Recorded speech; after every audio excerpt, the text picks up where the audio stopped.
I finally land a professional hockey team and I'm on top of the world. And very quickly in the first 3 games, I make 3 colossal mistakes that I'm going to share with you today. And what I learned from them, I never really handed in anything special, but the team still decided to keep me on. And at the end of the video, I'm going to tell you why. And I actually got invited already for all of next season.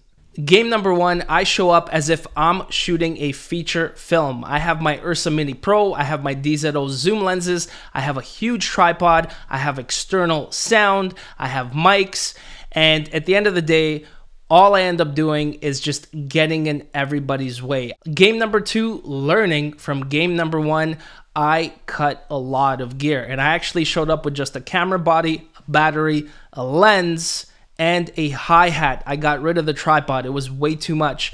I found a picture-perfect place in the rink to film all of the action, and I thought I made it. I thought, man, from zero to hero, I'm going to hand in some amazing stuff, and life is going to be great. But because I filmed from one location, everything kind of looked the same.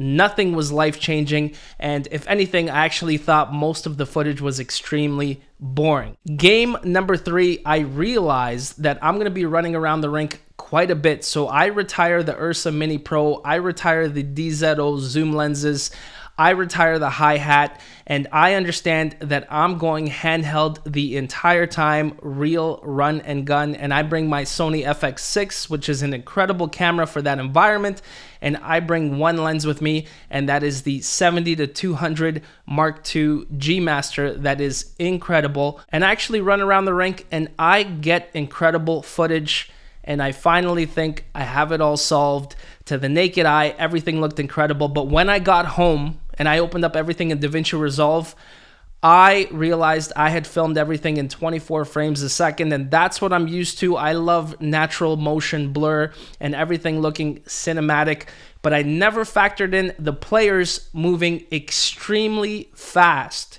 And the motion blur when someone's flying doesn't look too cinematic. In fact, it looks a little weird. You can't make anything out. And when I saw everything on my computer screen, I almost had a nervous breakdown. I was like, man, game number 3, once again, I botch it. I can't hand anything in that's too special. And at this point, I'm really questioning if I'm made for this environment.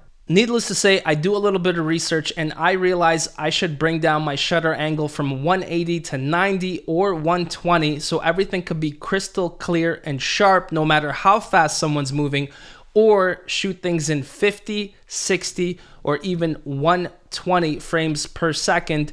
And that pretty much solved that problem. But the question becomes, why did the team keep me on? I mean, all I did was mess up the first 3 games, and 3 games is a lifetime. The answer to that is super simple. I do a discovery call with every single one of my clients before I film, and I do an even deeper dive when I film with someone for the first time. And I was actually extremely honest, and I asked for a 3-game buffer, and I said, don't expect anything the first 3 games, because what I'm gonna do is I'm gonna go into the rink and I'm gonna make as many mistakes as possible. Why am I gonna do that? So I know what not to do. And by knowing what not to do, I'm gonna be able to make everything look incredible. Just like I said, the first 3 games, I fell flat on my face.